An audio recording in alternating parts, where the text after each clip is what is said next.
Dios les bendiga en esta hora.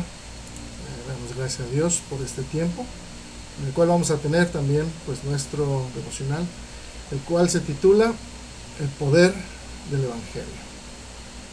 ¿Qué hace el Evangelio en nuestras vidas? El plan de traer aquellas buenas noticias a la humanidad no era para que solo algunos pudieran beneficiarse de ello, sino para que pudieran ser de gran bendición aquellas palabras para todos aquellos que tuvieran la oportunidad de escuchar aquellas grandes noticias que venían de lo alto para la gente. Aun cuando los judíos se empeñaban y lo que sigue haciendo en su mente y en su corazón es de que solo es para ellos. El Señor mostró que sería para toda la humanidad. Y prueba de ello es precisamente la vida del apóstol Pablo ya en sus últimos años, donde lo llevarían hasta Roma. Y en el transcurso de su travesía seguiría confirmando ese gran mensaje del Salvador. La luz del Evangelio brillaba en todos lugares a donde el apóstol Pablo iba. A veces la pregunta es ¿por qué? Precisamente porque en su corazón estaba el compartir tan grande bendición. Pero no todos podían verla. Y es algo que tristemente sigue sucediendo. Por eso el apóstol Pablo, en algún momento, él escribió en la segunda carta a los Corintios, en el capítulo 4, verso 4, y él dijo, en los cuales el Dios de este siglo cegó el entendimiento de los incrédulos, para que no le resplandezca la luz del Evangelio, de la gloria de Cristo, el cual es la imagen de Dios. Pero ¿cómo es que el Dios de este siglo había cegado el entendimiento de la gente? Un claro ejemplo lo podemos ver precisamente en el fiscal aquí el fiscal Tértulo, en la cita o en el pasaje que tenemos el día de hoy, quien siendo un jurista servil y adulador, se trató de congraciar con el gobernador halagándolo perspicazmente. Dice ahí la escritura en los versos 2 y 3, y cuando éste fue llamado, Tértulo comenzó a acusarle diciendo, como debió a ti gozar, gozamos de gran paz, dice, y de muchas cosas son bien gobernados en el pueblo por tu prudencia. Oh excelentísimo Félix, lo recibimos en todo tiempo y en todo lugar con toda gratitud. Y para el apóstol Pablo, pues seguían los tiempos difíciles y de oscuridad porque los judíos lo querían muerto.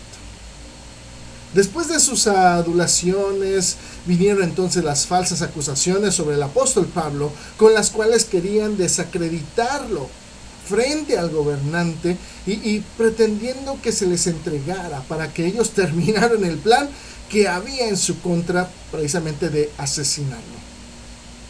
Y ellos dijeron, este hombre, porque hemos hallado que este hombre es una plaga y promotor de sediciones entre los judíos por todo el mundo y cabecilla de la secta de los nazarenos.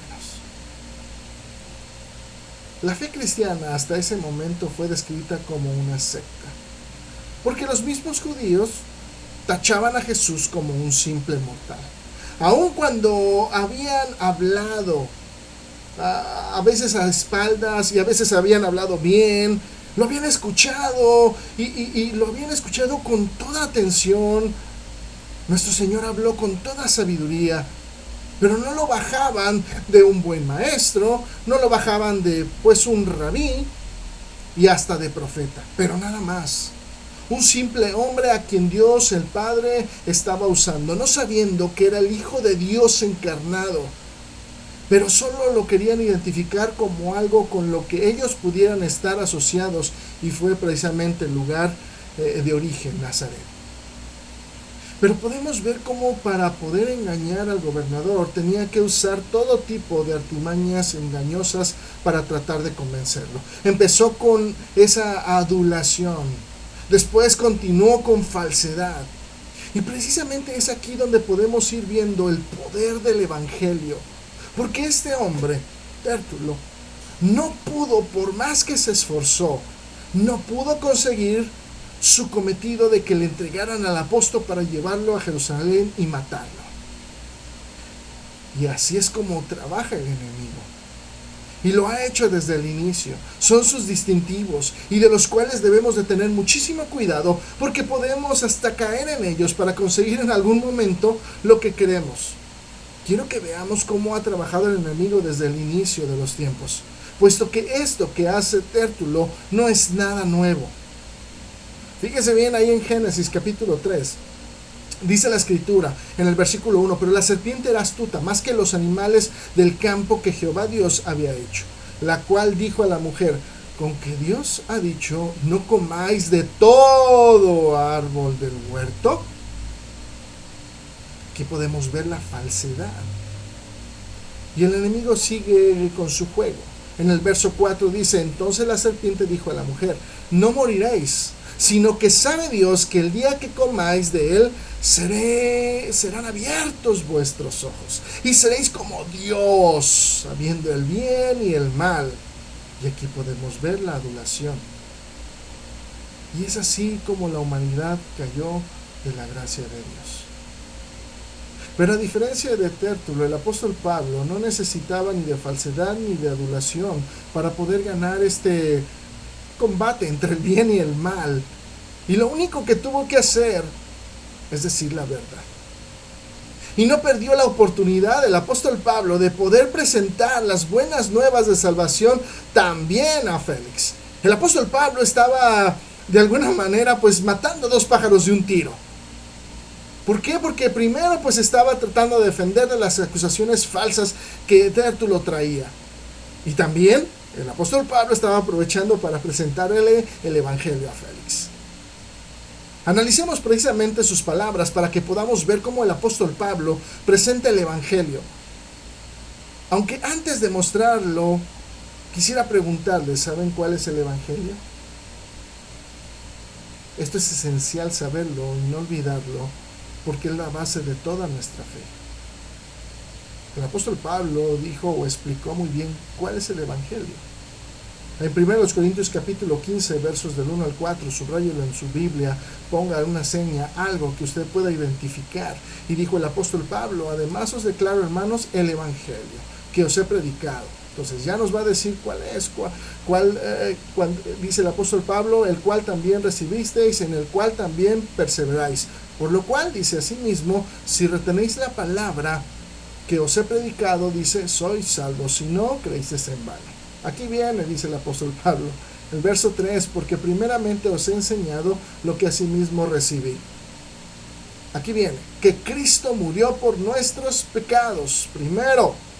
Segundo, dice conforme a las Escrituras, segundo, y que fue sepultado por nuestros pecados conforme a las Escrituras. Tercero, y que resucitó. Que Cristo murió por nuestros pecados, que fue sepultado y que resucitó al tercer día conforme a las Escrituras. Muy bien. Veamos cómo el apóstol Pablo presenta el evangelio ante Félix con toda inteligencia. Dice en el verso 4 de Hechos, capítulo 24, pero esto te confieso, dice, que según el camino que ellos llaman herejía, así sirvo al Dios de mis padres, creyendo todas las cosas que en la ley y en los profetas están escritas. Y aquí es donde el apóstol Pablo presenta la muerte y sepultura del Mesías. Él empieza y dice los de el camino. Así fueron identificados los primeros creyentes y seguidores de Cristo. Y todo esto fue de forma pues testimonial, por el alcance que estaban teniendo precisamente los creyentes, que su fe precisamente era activa, era motivada por la creencia en su maestro, quien había recorrido gran parte de su territorio para alcanzar las más almas posibles, acercándolas precisamente a los pies del Padre. Y de hecho Cristo se identificó así. Cristo dijo, yo soy el camino y la verdad y la vida. Nadie viene al Padre si no es por mí. Juan 14:6.